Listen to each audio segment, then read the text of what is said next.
I'm not mic'd for sound because I'm not going to stay long. So I'm just going to shock the people in the front row. All right with you, Blake? Well, good morning. Please get your coffees. Come on in and have a seat. As you may have noticed from the earlier church, the dean is not with us this morning. He is on vacation, as we said, in an undisclosed location. He will be back with us again next week, actually on Monday. So if you have business with the dean, just wait till next week. This morning we have a special guest speaker with us for the Dean's Hour. Mary Parmer is the Director of Gathering of Leaders in the Diocese, well, across the country. And here in the Diocese of Texas, she is deeply involved in the Invite, Welcome, Connect efforts of the diocese on how to create cultures of welcome within our church. She's recently been picked up in that effort by Forward Movement and goes all over the nation showing the wonderful things that she knows and that we do here in the Diocese of Texas about inviting and welcoming and connecting new members into our congregation. More importantly than that, Mary Parmer is one of my longest Episcopalian friends. She and I met back in 2000, before I was a priest, before I married my wife. And so Mary Parmer, apart from all of the important things that she does for the church, I count it as a special blessing for she and I to have been friends for these many years, and I hope in the next 40 minutes or so you will get to be her friend as well. Please help me in welcoming Mary Parmer.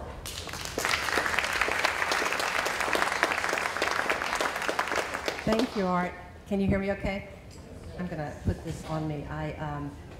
The first thing I'm going to do this morning is go to this. If you have your smartphone and you feel like it, I'd love for you to tweet. If we have any tweeters in the room, do we? Yes? No? Yes? And friend me on Facebook at Mary Foster Parmer, and I've already posted a picture of the front of the cathedral, and also the welcome table. I don't know, Mandy Giles was manning your welcome team table this morning out front, and she welcomed me with open arms, so I appreciate that. Thank you, Mandy. This morning, I really want to give you an overview of the Invite, Welcome, Connect work, but first of all, just thank Barclay. He's not here, but I thank him for inviting me, and Art and Genevieve. All three of them, I've known Barclay for a while too. Barclay is the group that I work for that Art mentioned to you, Gathering of Leaders. Bishop Claude Payne founded the group a number of years ago in his retirement, and I think Bishop Payne was 83 this summer. He's one of the most active 83-year-olds I know. So the group that I am director for is an invitation-only group, leadership group for young clergy. And so I've known Barclay Thompson for a while too, before he became your dean, and then Genevieve is part of that group as well. And the first thing I want to do, before I get started on this, is just, these are the questions that I normally go around the room when I'm really doing a workshop, a day of workshop with this Invite, Welcome, Connect, and I go around and ask people to tell me their name, where they grew up, which denomination they were raised in, if Episcopalian, how long have they been Episcopalian, and then how long in the current congregation. I don't have time for that. I did ask Mandy those questions this morning, though. But I would like to have a show of hands if you are a cradle Episcopalian. Okay, it's a good number of you. So from other denominations, yeah, big. And then were any of you raised not in a church at all? Church tradition, yeah, there are a few. Thank you. So I do go around and ask that question, and then I tell my story, and I will do that briefly this morning. I grew up in Mississippi, in Natchez. Any of you been there? Natchez is a beautiful town on the Mississippi River. I tell people Sherman missed Natchez on his way down, burning the South. So it's really filled with a lot of beautiful old homes. My sister lives in a home that's never been on tour. They think it was built in 1785. Grew up in that town as the middle child of 5 children in a Southern Baptist home. And it was a real active Southern Baptist home. My father was a deacon. My mother was a Sunday school teacher. Any former Southern Baptist in the room? Yeah, there's a bunch of you. So I grew up in this home that we were always at church. I tell people we had a drug problem. We were drug church. Sunday morning to Sunday night and Wednesday night, we felt like we were just always there. But the important thing about our home was that my parents were very hospitable. And so the visiting missionaries and preachers almost always stayed with us. And so I grew up that way, very hospitable home. Went away to Mississippi State for a while, Mississippi State, woohoo! And got married and left Mississippi, and we lived across the South. I was married to someone who was a hospital administrator for a while, and we landed in Beaumont, Texas in late December of 1989. And not too long after that, about a year and a half after that, we divorced. We'd been married 20 years, so I opened a business recruiting physicians. Got really active in the community. I was Southern Baptist. I had a 16-year-old son and an 8-year-old daughter. And in the summer of, I guess it was about the fall of 1995, I'm sitting at my office in downtown Beaumont, and I get a phone call from a woman by the name of Sally Dooley. Sally Dooley and I sat on a couple of boards together there in Beaumont, and she invited me to go to church with her. And she just said, you know, I'd love for you to go to church with me sometime. And I said, Sally, where do you go to church? And she said, I go to St. Mark's. Well, everybody knew where St. Mark's was, you know, the downtown, beautiful, historic church downtown. So I went to church with Sally that fall of 1995, and it was pretty remarkable. For those of you who have come into the Episcopal Church from another tradition, you know, that first time that you go to a liturgical church, it was pretty overwhelming for me, but it really touched me deeply. And I know now that it was the liturgy that did that. I didn't know how to describe it at the time. And then about a year later, in the summer, in August of 1995, I was at a Young Life meeting. I was on the Young Life committee. And our Young Life leader said, Mary, didn't you go to an Episcopal church a while back? And I said, I did. I went to an Episcopal, St. Mark's. And he said, I go to a little small Episcopal church on the other side of town. We have a new rector. Of course, I had to ask him what that was, because I didn't know what that meant. And he said, we have a new pastor, and his name is Patrick Gahan, and he's from Alabama. I think you will like him. So I went up to that church on August 16th, 1996. And Patrick Gahan had only been there about maybe 2 weeks. And he welcomed me in, and I shared with him that I really had a sense through the previous year. I had actually found a therapist who was Episcopalian. She had been giving me books to read that really helped me, you know, growing up in Mississippi, Southern Baptist. I had no clue who Henry Nouwen was or C.S. Lewis, and I'd been reading these books. During that year, between my first visit to an Episcopal church and my second, I had a sense that God was calling me into ministry. I had had a lot of healing around my divorce and childhood issues. And so when I shared that with Patrick, I was in his first confirmation class. And then I wound up closing my business, and I wound up being on staff there for the next 10 years as Director of Adult Ministries and Evangelism. During that time, Bishop Claude Payne was bishop, and I began doing some consulting for the Diocese of Texas. But I want to tell you, the reason I tell you my story first right off the bat is because the reason that Sally Dooley picked up the phone and called me that day, back in 1995, she was here in Houston for something called a gathering, where some of you may have been there that summer or fall of 1995. Bishop Claude Payne was casting his vision for the Diocese of Texas. He was the new bishop here, and they had this big gathering at Episcopal High School, and he told everybody there to go home and invite 2 people to church. And Sally Dooley was just doing what her bishop told her to do and invited me to church. And so I then, after serving on staff at St. Stephen's for 10 years,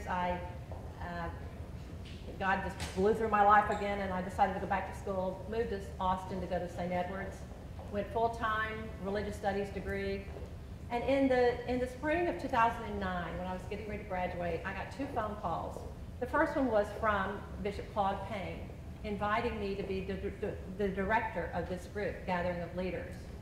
And at the same time, not too long after that, I got a phone call from Bishop Doyle's office. Mary McGregor called me. Bishop Andy Doyle was the new bishop for our diocese, and he and Mary McGregor were talking about the decline in our churches and the membership numbers. And she said, you know, you ought to consider hiring Mary Parmer to see if we can do something about this. Our church, under Patrick's time there, had grown by about 300% when we were there, and I learned a lot from him. I learned some important key principles from Patrick during that time. So when they asked me to do that, they gave me 3 pilot congregations to work with, and then we had one congregation join us. It was St. Francis. Stuart Bates had just gotten to St. Francis here in Houston, and he asked to be a part, that church asked to be a part of the project. And what has happened with that, as I began creating the material and developing this material and then doing training in our diocese and working with churches, we saw amazing things start to happen. That first year, St. Francis added about 142 new members to that church. I went to one small church. The rector had just gotten there at Calvary Richmond. Paul Wayner asked me to come and do some work with them. And what he said was really key, because now that it's really going out around the country, it's not so much about adding numbers as it is changing the culture within our congregations. And what he said was this. He said, Mary, you know, the exercises we did brought new energy and spirit to the congregation. They bought into what it would take for a needed culture change. So as Art said to you, now I've probably taken this work into about 20 dioceses. I'm scheduled to go to Grace St. Luke's in Memphis next weekend, and then to Church of the Messiah up in the Diocese of New York the following weekend. But what I tell congregations when I go in to actually do this work with them is this. I tell them to use their holy imagination, just to imagine the limitless possibilities for each of their congregations, no matter the size. As I began developing the material, I decided that it needed to be for a church that had 40 people and a church that had 4,000 people, that I needed to make it comprehensive so that churches of all sizes could use it. I tell them to risk failure for the sake of implementing something new. I believe that we need to create an environment in our congregations where creativity is honored. And then Bishop Payne looked at the material a while back, and he said, you know, Mary, this is just practical material, practical stuff. It's not rocket science. Of course, when I took it to the pilot congregation for the Diocese of Alabama last year, St. Thomas in Huntsville, which has NASA there, and my room was filled with rocket scientists, and they got a big laugh out of that. But what I tell congregations as I go through the material in a workshop setting, I say, you know, take what works for your congregation and your context, and then take what works for you, and then leave the rest. As we go into 2015, Bishop Doyle has called for a national Invite, Welcome, Connect Summit. So we have all of Camp Allen reserved at the end of April, first part of May. We've invited Bishop Michael Curry to be our keynote preacher as we get that started. And then, as Art said, Forward Movement will soon be publishing the training videos of me actually working with an individual church up in St. Louis. They came in and videotaped me doing the work, taking them through these materials. And so those are going to be published soon, and I'm looking forward to that. So as I began with these pilot congregations, I began looking at, you know, because originally it started out being just around welcome and the ministry of hospitality. But as I really looked at it, I decided it needed to be bigger. And because I had been doing this consulting work for the diocese for a while, I knew clearly that we needed a vision, mission statement, and core values. So our vision statement for this work is cultivating new practices of invitation, welcome, and connection that are rooted and grounded in the gospel of Jesus Christ. Will transform our congregations and help shape an authentic culture of effective newcomer ministry. The other thing I did was look at core values, and as I began creating the material, these core values were solid. The first one is prayerful. It makes sense. You know, we pray that God gives us the hearts for a gracious invitation and welcome. It's not our table to which we're welcoming people. It's God's table. My favorite theme song for this is the Welcome Table song by the Blind Boys of Alabama, and I won't have time to play it for you, but take a look at it. The second one is intentional. We must intentionally nurture a commitment to effective newcomer ministry. We have to think systematically. And this is really, people keep calling it a program, and I say, you know, it's not a program, it's a process. It's a transformative process. I have a little sign in my office that says, God is in the details. The third one is relational, and you'll hear more about that in a little bit. The relational core value is huge. It runs through all of the material. It's critical. The way we close our back door and empower people for ministry is by being in relationship with them. Archbishop Desmond Tutu has a wonderful quote. He says, we say in our African idiom, a person is a person through other persons. The solitary human being is a contradiction in terms. I need you in order to be me, and you need me in order to be you. So that we're made differently so we may know our need of each other.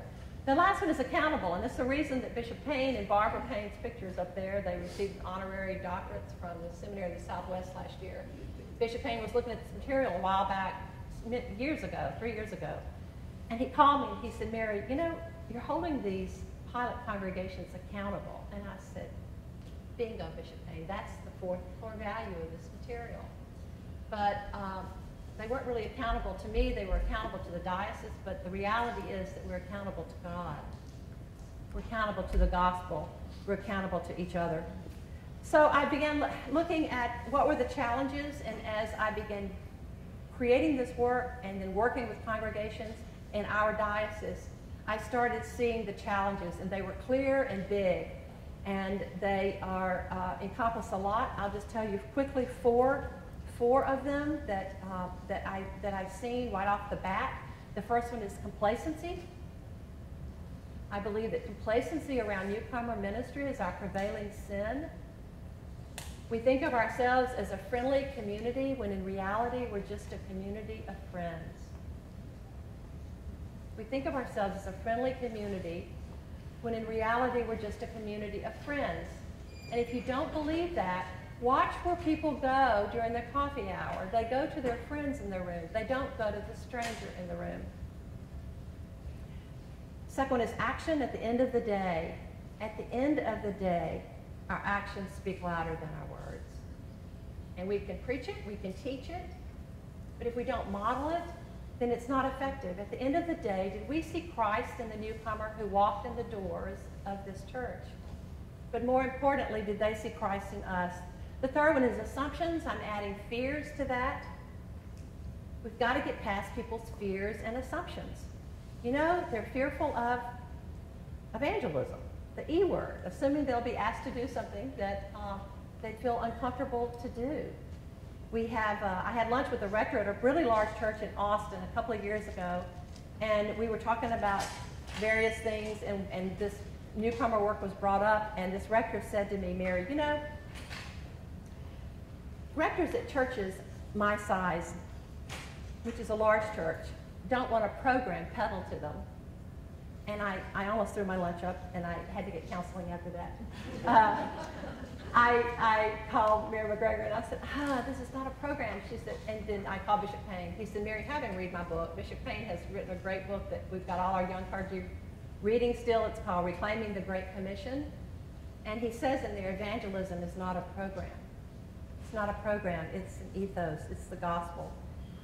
Fears and assumptions. I was in a little small diocese outside of ours, and I met with the vestry the night before, and this woman in the vestry said, you know, Mary, I like our church the size that it is.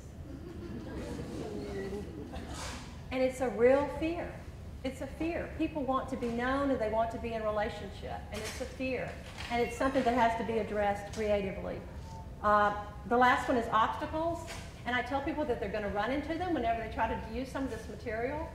And the obstacles are primarily our sacred cows. You know, we all have them. And I know you have them here. You're bound to. One story that I tell is a little small church over in East Texas, and the rector had just gotten there, and I came on a Friday night, and he wanted me to introduce this material to his vestry the next morning. And so he was showing me around, and a woman came out of the office, and she was sort of a part-time employee. And I said, you know, how do you get people to go from the nave over to your parish hall and for coffee hour? She said, it's really hard to get people to go over there. And I said, you know, you could have it right out here in this courtyard. You have a beautiful courtyard. It's a little small church. And she said, oh no, we have bees. And I looked at the rector, you know, he kind of looked at me. So the next day after the vestry retreat, he said, would you share with the vestry that story? And I did. And this man was sitting there, and he was baptized in the church. He grew up there, was raised there, and he said, Mary, I have never seen a bee on this property, ever. And the deal is that you know, she had decided that bees were probably attracted to coffee and donuts. So she was the gatekeeper, right? So it had never happened. So as I began creating the work, I divided into what I call 3 essentials. The first one is invite. You know, it's that E word I said before. It's evangelism. It's the second one is welcome, the ministry of hospitality. The third one is connect. I call it closing the back door lovingly. And the reason I say that is because I have seen in the medium to large size churches as many people go out the back door as come in the front door. And we have to effectively change that. This woman at Diocesan Council a couple of years ago, when I made a report, came up to me and she said, you can't call it that. You can't call it closing the back door. And I said, you know, I don't mean locking the back door. But one of our young clergy conference a couple of years ago, he said, Mary, I think we need to leave the back door open for a little bit. He had just gotten to this church. And he said, leave it open for a few people. I said, you have a few EGRs, you know, extra grace required. And we laughed about that. The first essential is invite. It's evangelism. It's inviting people into a relationship, not only with your congregation, but with Jesus. I use the Great Commission scripture. And in the checklist, and when I dig, I've created checklists for each of these. And when you dig into the checklist for invite, it covers tools for helping people invite people to church. It covers community, like who you are in the community that you're situated in, and then communication, which is a real critical thing. The personal invitation is the most effective. It is the most effective. What I do with the materials is really give, like I said, tools to help the congregation with that. Research says that 3 out of 4 people who do not attend church would come if someone bothered to invite them. 3 out of 4 people say they would come if someone bothered to invite them. The average Episcopalian invites someone to church once every 37 years. So what we do with this invite essential is create a culture of evangelism. You know, moving out of our comfort zone, and it starts with leadership. And I look at Bishop Claude Payne and the way that he is a leader in our church now, nationally. With Bishop Doyle, the same thing. It starts with, Bishop Doyle had me start coming to the clergy conference early on. And he said, Mary, I want you to challenge our clergy because it's moving out of our comfort zone. Bishop Doyle says, we are, you know, he quotes C.S. Lewis all the time. And he says, we are vessels of Jesus Christ. C.S. Lewis says, if we must form people to be little Jesus Christ out in the world. And if we're not about that, then what are we doing calling ourselves Christians? Bishop Doyle commented on one of his talks that he used to make fun of Bishop Payne calling our churches missionary outposts. And he said it took him to be a bishop for him to really get that, you know?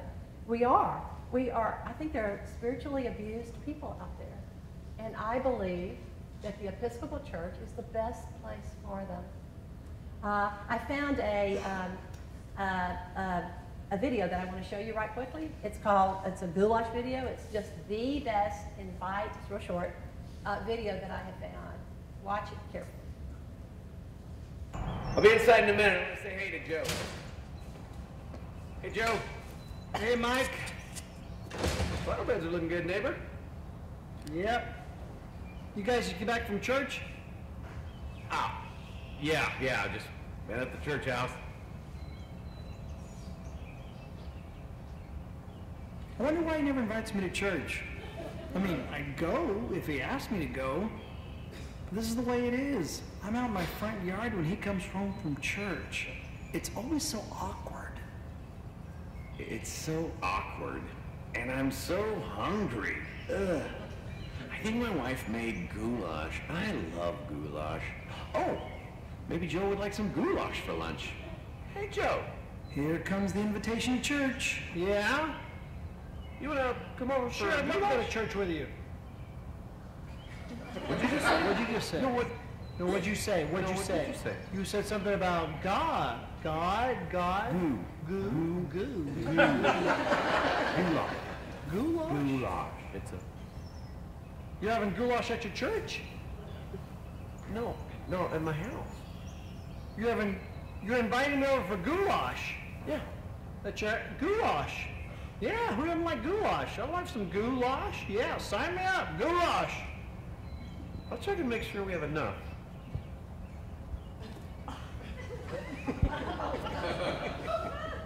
I see you walking away.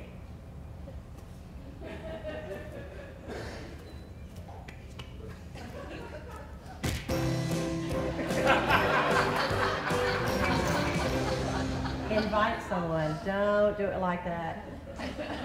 The deep truth of invite, the invite essential, is courage. It's courage versus fear. The second essential is welcome.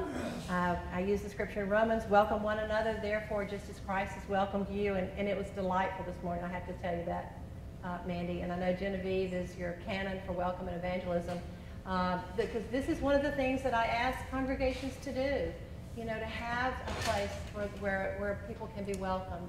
And then I go through in the welcome checklist all the details that you can do to make people feel welcome when they come to your congregation, to your church.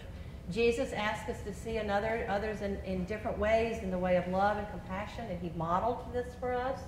Barbara Brown Taylor is one of my favorite authors. She wrote a book called Altars in the World, and she has a chapter in there on encountering others, and she talks about going to the local Piggly Wiggly, Winn-Dixie, in this small Georgia town where she lives, and going up to the young woman at the counter. She's got her name tag on, and she's, helping people with their groceries every day, and she says, you saved, $5.10 today.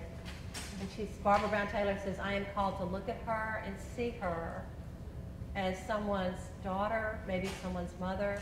She gets up every day and comes to work, checks people out, and to say her name. And when we do that and make that an intentional practice, it's amazing. All those people that you see every day in your daily life, when they're wearing a name tag, call them by their name. Many times they're surprised when you see that. A woman moved from our diocese a number of years ago. She was very active in this diocese, very active on a diocesan level, and professional woman, late 40s. Her company moved her outside Atlanta. And she called me one night. She knew I was working on this material. She says, Mary, I have visited 4 Episcopal churches in this area. It's as if they don't see me. She said, I wear my pearls, I go in. And she said, one church, I filled out 2 cards, 2 of the welcome cards for newcomers. And she said, I didn't get a phone call. I got a letter in the mail with a card, a pledge card. She didn't join any of those 4 churches, by the way. She wound up finding another church where she really felt seen and felt welcome. I ran across a slide, a blog a while back when I was looking at this material, and it was from one of the young priests up at Trinity Wall Street in New York, and he was doing a training for his greeters and his ushers there at Trinity Wall Street, and trying to help them understand how important it was for them to welcome people as they came in. And he wrote this blog. He says, greeters and ushers are God's stand-ins and ambassadors. It's Daniel Simons. He's a great young priest. He says, because you are standing at the threshold, and you are the first person that people speak to when you enter, you hold a huge amount of spiritual power. Because you're the first person they meet, people will project onto you all the assumptions and expectations that they've gotten about God before they ever walk in the door, positive or negative. How you respond to them will either challenge or reinforce those assumptions. So your actions of welcoming them, they make all the difference, and not only in their experience of your church, but of divinity. So we don't know when someone walks in the doors here at Christ Church Cathedral, what's going on in their lives. Most often we don't even know what's going on in the lives and the people worshiping beside us in the pew, because we don't take the time to be in relationship with people and get to know people. As I was creating this work and developing this material, I found a slide a PowerPoint slide and a video that was produced by a company training their employees. And this company went through some divisive stuff a while back, and now they have come past that, and it's absolutely the best video that I found that really speaks to this welcome. So if you would watch it with in mind of how things that are going on in people's lives as they're coming into church here.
Life has a story if we bother to read it. 4 years ago, on September 11th, my grandson was born up in southern New Jersey. And he was named after my father, who passed away this year in the summer at 93 years of age, but he was named Ike after my father. And my daughter-in-law and son worked for DuPont out of the corporate office and at a plant there nearby, and they had little Abby, and he was born on September 11th. Bookended by his parents. My daughter-in-law Lee's birthday is on September 10th. My son was on September the 12th. And they knew pretty quickly that something was wrong with him. He couldn't suck or swallow. So they life-flighted him over to the DuPont Hospital for Children in Wilmington, Delaware, where he stayed in the PDICU for a while. And they determined that he had a rare, very rare neurological disorder called Mobius syndrome. Mobius syndrome affects the 6th and 7th cranial nerves, so he has no facial affect. He couldn't suck or swallow. He had some other abnormalities, little small left arm and hand, clubbed feet. They put a feeding tube in him and let him go home the middle part of October. So I went up and I was staying with Abby, taking care of her, and my son said, "Mom, find us a church." So I got on the internet. And in this little small New Jersey town, there was only one church that had a website. It was this historical Presbyterian church. So we go to church that Sunday morning. I take a picture of him outside the church. You can see all the paraphernalia. Little Ike has a little feeding tube coming out of his tummy. We left there that day, little small town, small church. No one even asked us our names. They didn't make really any attempt to get to know who we were or what was going on in our lives. Not too long after that, little Ike was in the neurologist's office over at the DuPont Hospital for Children, and he stopped breathing. And when he did, they put him back in the PDICU. They determined he had something called central apnea, where he would stop breathing, and then something called bronchia and tracheomalacia, where his little airways would collapse like a wet noodle. So they put him on a trach and a ventilator. Round-the-clock care. He stayed on the trach and the ventilator for 2 years. About 2 years went by, and then they did sleep studies, and they let him off the trach out. He got to go home and meet his namesake, my dad. That was 2 Christmases ago. And then last year, Lee was, my son gave up his job, became an organic farmer. Lee was promoted and moved to Parkersburg, West Virginia with DuPont. There they are with their little goats. And then this past summer, we went to a international conference. There he is. I'm smiling on the inside. He will still have a good many challenges. It looks like he may have autism. My family gave me permission to tell this story. My family needed community, and they needed a faith community. And I tell the story because when people come into the door of your church, the Holy Spirit brought them here. And our job is not to bombard them and act like we're going to sell them a used car. But our job is to be in relationship with people. And when they come here, God brought them here for a reason. Our job is to be in relationship and to get to know them. The deep truth of welcome is seeing the other. The last essential is connect. I'm passionate about it. It is really closing the back door. It is giving meaning to membership, discerning giftedness. When people come into your church, they're asking these questions. Where do I fit in? Where do I fit in? Can I make friends in this church? Is there room for me relationally here? Does this church need me? Can I find a place to belong and serve? Am I safe here?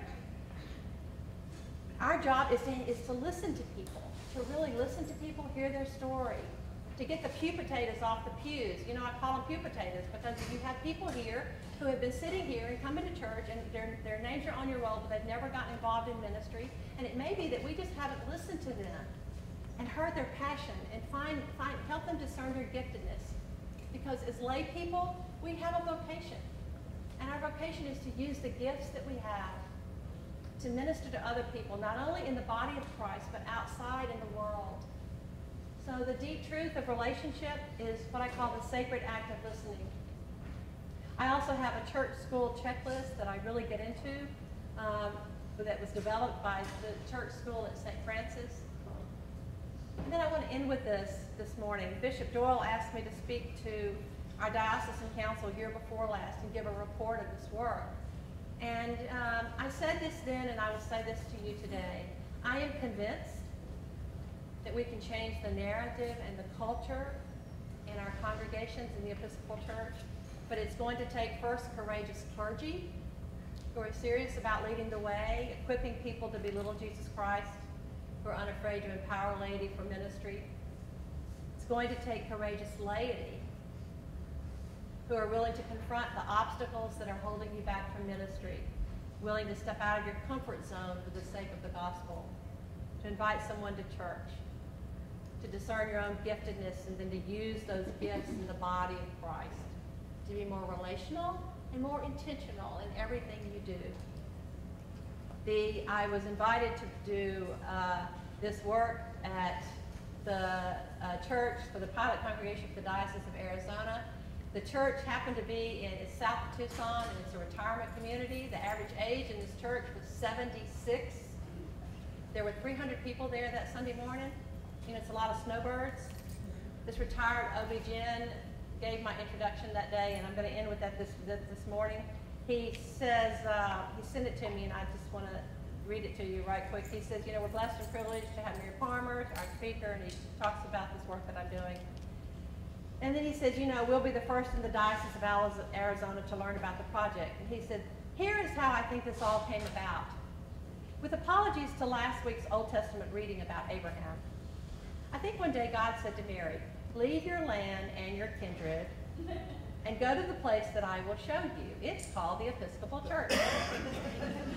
And I have blessed it with a rich tradition and a marvelous liturgy. They are good people, but they have a hard time sharing my gifts to them with others. They even refer to themselves jokingly as the frozen chosen. Go and show them how to be warm and inviting and welcoming, to show the love that I have shown them. And Mary said, here I am, Lord, send me. So welcome, Mary, and thaw us out. At the Sewanee gathering of leaders just 2 weeks ago, I was up there with Bishop Payne, and Barbara came, and we had 40 young clergy from all around the church. And Ann Ruddick came as an observer. Ann is the Director of Communication for the Episcopal Church nationally. And Bishop Payne asked me to make this little presentation because he wants our young clergy to know about Invite, Welcome, Connect. She comes up to me afterwards and she says, Mary, oh my goodness. She said, can I come to work for you, just as a joke, you know? And I said, no, but what you can do is change that sign that we have, change it to the Episcopal Church invites you, it welcomes you, and it connects you. It invites you, it welcomes you, and it